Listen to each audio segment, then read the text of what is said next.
My name is Raymond Taylor. This book is Project Soul Catcher, Volume 2 by Dr. Robert Duncan. This goes into mind-hacking technologies that's been developed and working for over the past 60 years, pertaining to most any one of the videos that I have posted in the past. He is a scientist, etc. It will be read to you here in a second. This is Dr. Robert Duncan right there. We'll explain the book. Now then, with this book, I have versions, chapters of this book already that is already read out that I'm going to play for you on this audio clip. It covers parts of 7 different chapters in here. Please listen to it. It does explain the technologies that I speak about, that he speaks about, and he speaks against, even though he is the creator and developer of a lot of this technology. So please listen to this recording so you can fully understand most anything that I post on my book or have posted on my Facebook in the past. Again, this is mind-hacking technologies using nanotechnology, microchipping technology, electromagnetics, radio frequencies, all via remote control. These are mind-to-computer interface technologies. Alright? Most of it does not work unless the nanotech and microchipping is placed in your bodies. So please listen to this audio recording pertaining to Dr. Robert Duncan's book.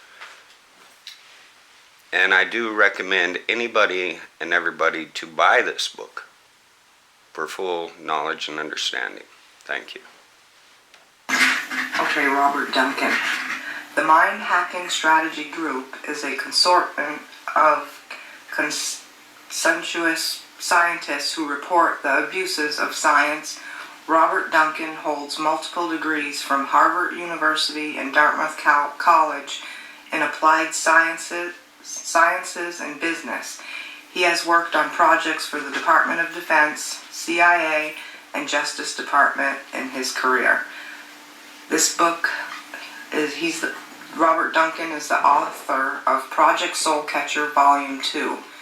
Volume 2 details the CIA's practices of interrogation and cybernetic mind control in their pursuit to weaponize neuropsychology. It covers the art of biocommunication war. Human beings are complex machines, but their inner workings have been deciphered. Mind control and brainwashing have been perfected in the last 60 years. Hacking computers and hacking into individual minds are similar. The 21st century will be known as the age of spiritual machines and soulless men. In Dr. Robert Duncan's book, on page 2, History of Mind Hacking, it reads, even before computers sharing brain signals was being done in its simplest form, quasi-static high-voltage fields were used to read the EEG from one person, amplify the signal, and modulate a high-voltage field on another, and vice versa. It has been spoofed in cartoons since 1960s as mad science fiction. The feedback in both directions is extremely important to accomplish this feat. Often this technology has been spoofed in science fiction movies by showing a scientist swapping consciousness with 2 people using these high voltage helmets that don't actually touch the skin, but the capactive effect causes small currents in the brain. Movies are used to acclimate the next generation that this technology is being done, and they should accept it when it is finally revealed to them. The technology is amazing, but it doesn't happen instantly like in the movies, nor is it perfect. The human brain has 2 hemispheres, grossly identical in shape, but with some specialization functions as they develop. They communicate through a central connection called the corpus callosum. In older treatments of epilepsy. This connection was severe and astoundingly, the person functioned very well even without this connection. Technology speaking, there are two people in one head if the connection is severed. It is a primitive, redundant failover system in some respects. One can extrapolate from this result. Therefore, if you could share brain signals from another hemisphere, even one from outside the skull, the brains would grow together and learn to interpret each other's signals. The real trick is to align the same stimuli to every hemisphere from the senses. The self-organizing nature of neural networks with feedback takes care of the rest over time. The military's interest in psychic warfare, as it was called during the Cold War, increased dramatically in the early 1960s because it was shown to be very feasible to accomplish this same mind-melding feat at great distance. The Russians demonstrate their technology on the U.S. Embassy in Moscow in the late 1960s, but the U.S. didn't want to show their hand and acknowledge it publicly. Additionally, microwave warfare occurred in 1976, according to a couple Army intelligence officers. The Russians were beaming complex microwave and ELF signals to the United States, so we did the same back. The signals apparently were to calm the people of the U.S. as if we were the aggressors. Other scientists, both military, private sector, have successfully used magnetic fields and coils near the head to influence brain function.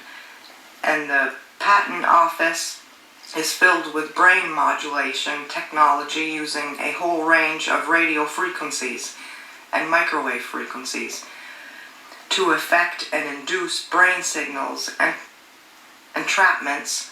The technology has come a long way since those days, with refinements to signal processing drugs and genetic engineering. And of course, the very gruesome invasive brain chip implants have proven extremely effective in both monkeys and humans. Both can control robot arms or mouse cursors with just thoughts, and conversely, their brain signals can be controlled by a computer. But the most important and lesser known are the wireless aspects of mind, machine, mind interfacing, and technologies. All right, what Dr. Robert Duncan is there talking about is actually mind-to-computer face technologies, meaning they can link your mind with a computer, or even that of a computer and another human. Now, wireless technologies, again, gets back into nanotechnologies, implants and nanotech, microchip, RFIDs, and antenna arrays, all to be used inside the body, within the mind. A lot of this also gets down to remote neural monitoring, where they can put nanotechnology inside your mind, remotely move it around and through your mind into any region of the mind, using the electromagnetic fields generated and also pulsated at you, like electromagnetic weapons, radio frequency electromagnetic weapons, microwave technology, microwave hearing, etc., thought projection technologies. This technology is very deep, very thorough, and again, it's been out there for over 70 some years, and it's being used on the people. Everything that is going to be mentioned here pertains to this kind of technology. I will fill in the gaps where needed, as needed, but it does pertain to everything to which my family has endured for decades, my loved ones have suffered from, versus on the recording with Mary and Jeff, what is taking place in that house with them while they're being interrogated, etc., is pertaining to these technologies. A lot of these technologies have to personally be put inside you. From there, they're remotely controlled, moved around through your body to different aspects. Some of this, though, with the mind to interface, they have to be present. It cannot all be done from a distance. They have to approach you. They have to work on you. They have to hook you up to the machinery, heart monitors, brain rhythmics. They have to put a ring, a helmet on your head. Polygraph tests are also being used at the same time.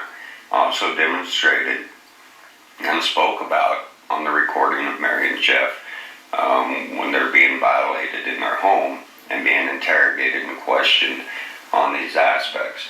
They also mention very thoroughly in a lot of the segments, you have to restrain them, you have to hold them down, hold their head, put it on their hand, put it on their head. They're putting tapes on their bodies. They're restraining them physically. Oxygen masks in some events are also being used. In the segment of the audio recording that was sent to me up here in Washington that took place there pertaining to Mary and Jeff, all these tributes are happening and taking place to them in that home. Torture is also another part of it. And again, large-scale hypnosis, very deep, large-scale hypnosis. They have to be sedated in order to do all these aspects. So we're going to give you some more insight on what is in Dr. Robert Duncan's book, Soul Catcher Volume 1 and Volume 2. Although this here pertains to Volume 2, Volume 1 pertains to more mind-to-computer interface induced dreams. More or less, they're sending you video feed for induced dreams, and it's more or less, what would you call it, an interaction dream. And a lot of them are very horrific. Alright, moving forward. On page 19 in Robert Duncan's book, weapons-grade hypnosis. Most researchers have not yet been able to link the details of the CIA's program called RHIC, radiofrequency hypnotic intracerebral control, for the development of mind-hacking technologies to the hardware and software systems in place. That is it necessary for a hypnotic state to be induced in order for the target mind to accept the biocommunication signal?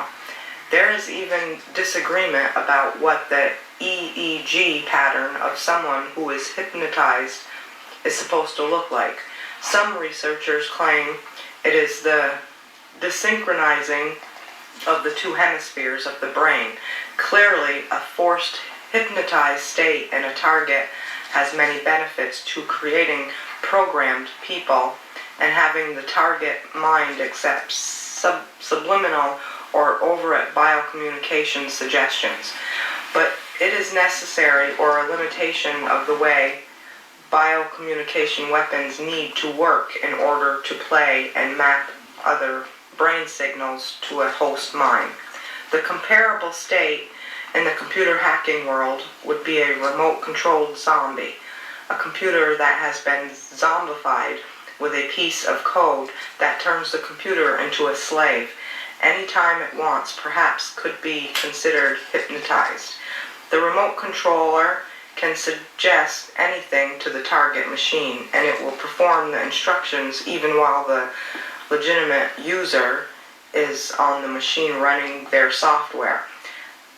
Back Orifice, written by the famous hacker group Cult of the Dead Cow, zombifies machines with remote control monitoring and control software. It is included in the CD for Security Analyst Teacher's Edition. But again, none of this technology works without the nanotech inserted within the human bodies. After the nanotech's in, then it can be controlled at greater distances away from the individual targets. In one segment on the recording of Mary and Jeff within their interrogation and then finding the $40,000 there is one segment where it states they're being repeated voices, loop voices, loop programs. They're sentence fragments of continuous recycled statements, questions, threats, congratulations, whatever. They're targeting all five senses and every conscious state of the mind, conscious, unconscious, in your alpha, your beta, delta waves. They're targeting every aspect of your mind and your human sensory sense of perception. Page 25, cueing executables, subliminal and hypnosis. Batch processing of computer programs causes them to run at specific times or in process triggered by another program. With the program, triggers are created to execute emotions and programs in humans with specific trigger stimuli such as words or sounds. Complex hypnotic sleepwalking tasks can be induced in the subject without their having any memory of the event, according to disclassified CIA documents. Viewing human beings and their minds as a set of programs and algorithm creates a framework that is reproducible in the majority of the species. Alright, in algorithms and binary decoding of the brain, a program needs to be processed through the brain with a bunch of very sound tones, variables for brain entrainment. Once your brain is entrained on this technology and what the program is processing through your mind, then it more or less imprisons your mind. It has no choice but to acknowledge what is going on, even on an unconscious level. Therefore, making the target more susceptible, more manipulative, and dominantly under their control. Page 27, information overload. A buffer overflow in the human mind occurs when the short-term memory and logic checking systems can't keep up with the information presented, often called information overload. Hucksters and hard sales techniques and boil room fly-by-night scams work on this principle by presenting lots of information to a person quickly and pressuring them to make a quick decision on that newly presented information allows the con artist to lead the victim to a fallacious decision against her best interest. They take control of the logic process in this way, or a person's program execution. While these strategies have been well known and consistently rediscovered for hundreds of years, the information and psychological warfare units have turned it into a science. The practitioners of mind hacking use panic and direct verbal communication via audio cortex stimulation to practice buffer overflow hacking in targets. However, the same techniques can be used in face-to-face interrogations or even sales, propagandas, and politics. It can be done to societies because many cultures only have a memory of about 30 years as a collective. This is why history repeats itself with all its mistakes. Just like cramming for a test, anybody who takes in too much information that does not have time to process the information to make the best choice option decisions, being forced into a situation where they're demanded to make a choice decision immediately without processing the information leads to flawity. At the same time, when it talks about stimuli and trigger words, trigger sounds, even a bell tone ring could be a trigger word. When it gets into stimulation of the mind to interact these things, that is done again by nanotechnologies, microchipping, brain implants, however you want to look at it. Again, controlled by radio frequency, electromagnetic, and microwaves on pulse-based array, again, meeting the brain on its own binary coding. If they pulse-phase array it, then the brain can accept it, acknowledge it, even on an unconscious level. It will compute anything that is being processed through your mind, even if you're unconsciously aware of it. To add certain stimuli, again, will increase stress intensity, makes one anxious. It is actually called and remarked about, even in governmental documents, as cloning and manipulations of emotions. Cloning of emotions, imprinting other emotions, false emotions, onto an individual through, again, radio frequency and electrical magnetic stimuli to certain regions of the brain to which they are trying to access, dominate, and or control. Page 33, social engineering, identity theft. Spoofing could also include the class of hacking called social engineering. A famous hacker, Kevin Mitnick, used social engineering to spoof his identity and get employees of companies to give away their passwords. Spy agencies use spoofing of legitimate government officials to gain access to information in places they normally would not have. Fake badges and good acting abilities go far with social engineering tactics.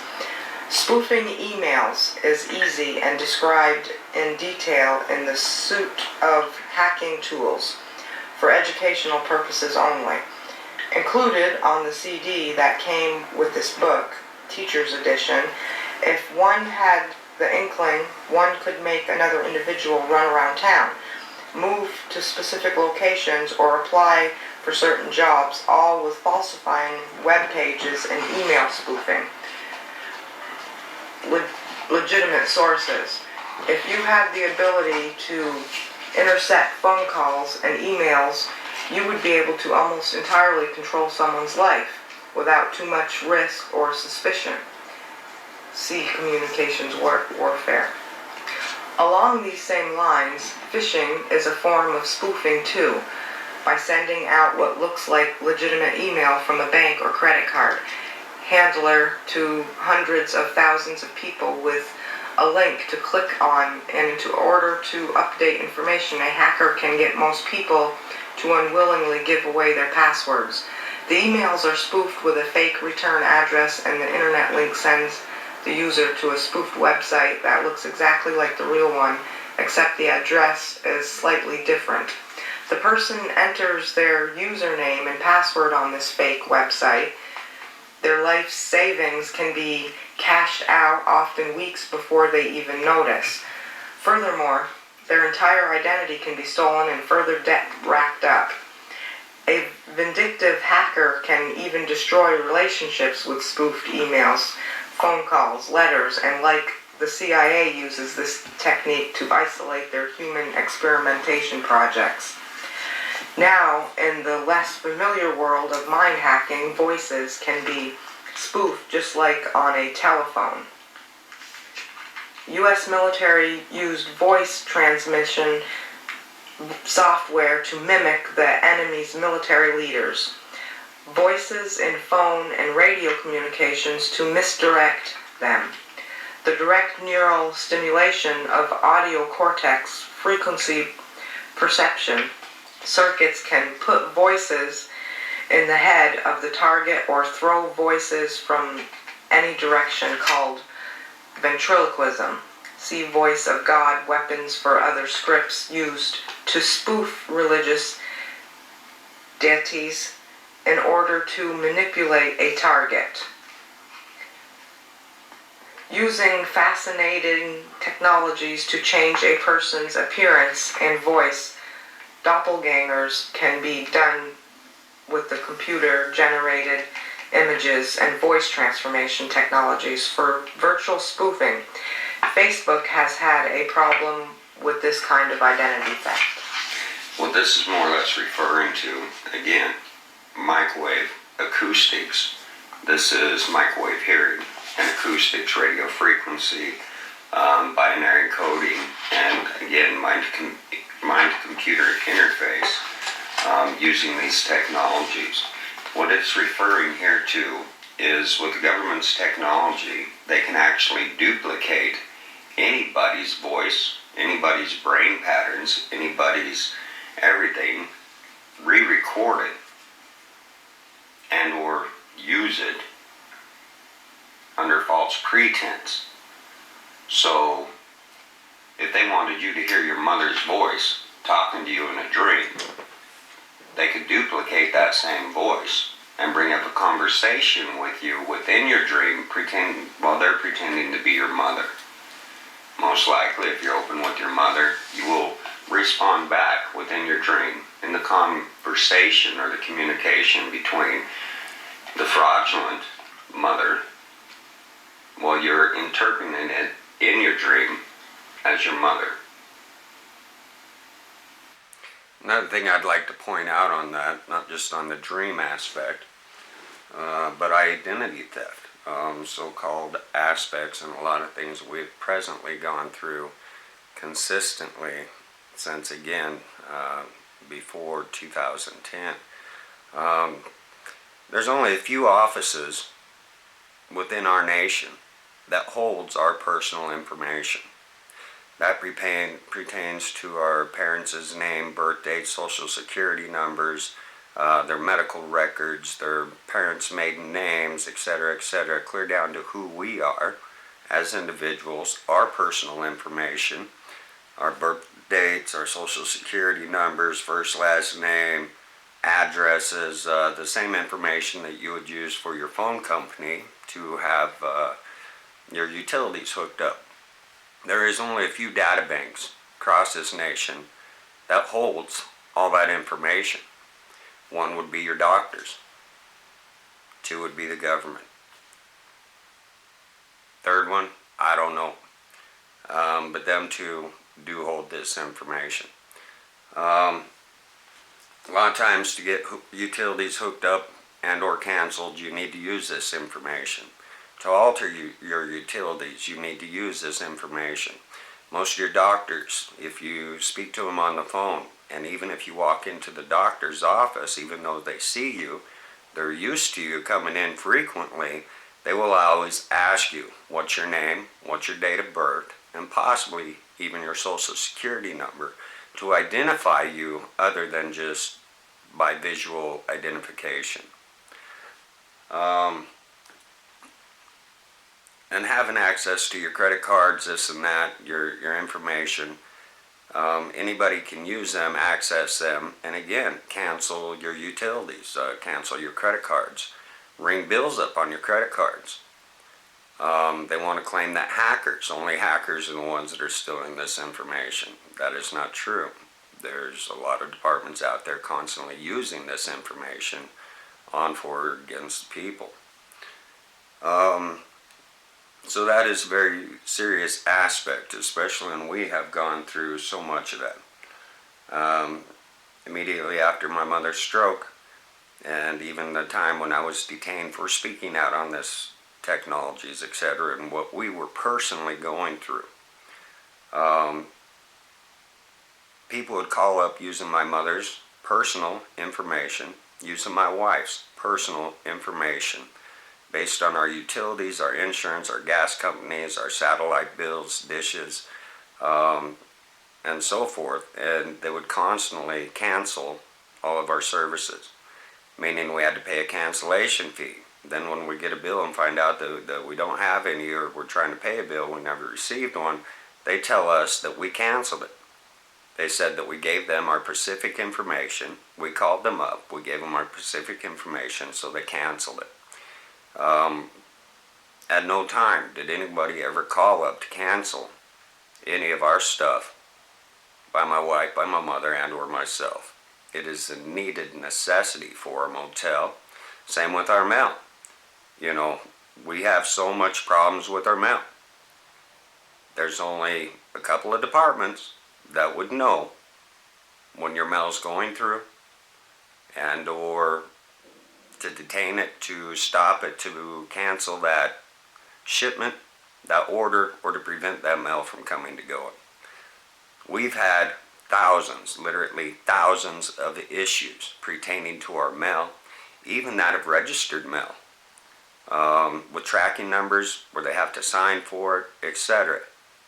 I would have to say about 75 to 80% of anything that was vital to our business, one thing or another, was stopped, delayed, never received, etc. So this is very serious, and without pointing fingers or anything like that, we have to ask these questions. Why and how is all this possible? And when it's been spoken out about for so long, why and is it so impossible to get it to be resolved? Continuing forward.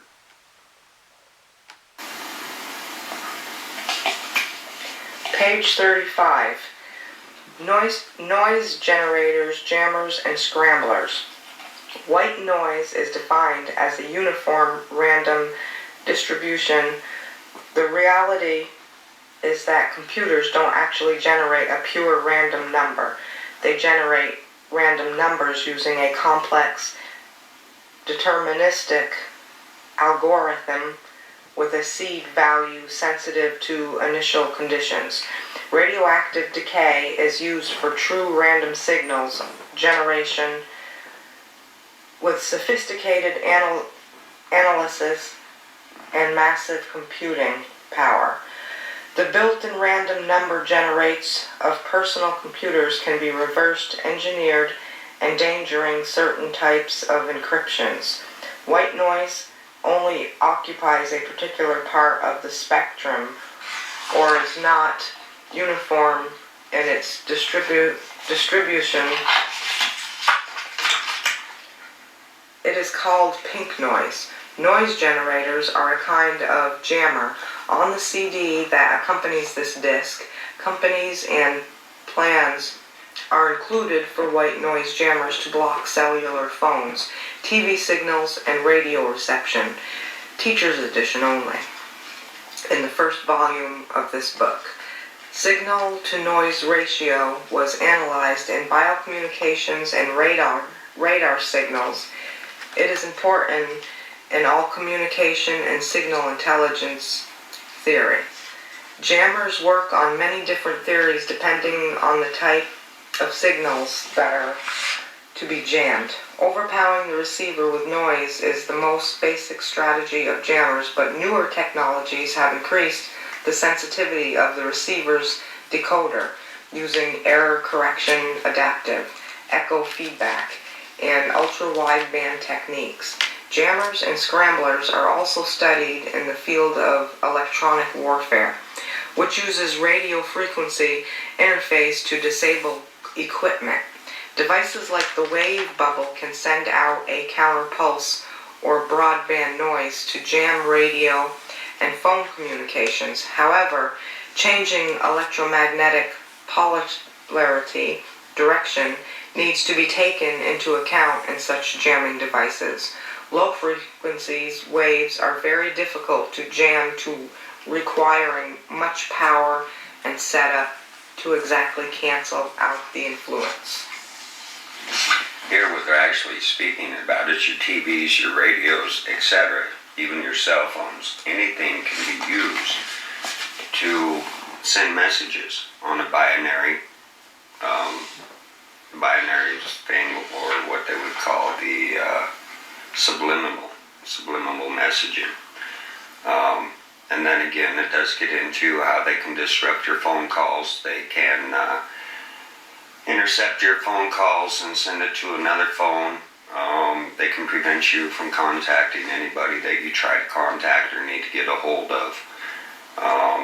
They can burn and fry your hard drives on your computers, interrupt your internet, your phones, your radios, your TVs to make you, again, spend more money. If it's not working, you got to have it fixed. More time you call people out, the more problems you have. And the more money you're spending on all this equipment at the same time. Here, they can use it in both negative and positive ways on the communities and or the targeted individuals. It's quite horrific. I'm going to finish that, and then I'm going to stop, and I'm going to go part 2. These can only be about 50 minutes long, so this may be cut up in 3 segments. Person in my family has endured all that. It's no different than them tampering with your mail, sending out certified letters that can be tracked clear to a certain point, and then everything vanishes. We've had so many problems with this personally by phone, trying to get a hold of lawyers, attorneys, one thing or another. And actually ended up calling their people, or their people would intercept our phone calls and then pretend like they're lawyers and one thing or another and refuse to take our cases. They've made it virtually impossible on hundreds of different levels for us to reach out, to resolve, to get any help, let alone for my own personal family, by doing this and mails, bills, one thing or another, checks going out, never being received, your power is being shut off, your utilities are constantly being shut off, even when you make the payment, because they are manipulating all your vital resources of communication at the very same time.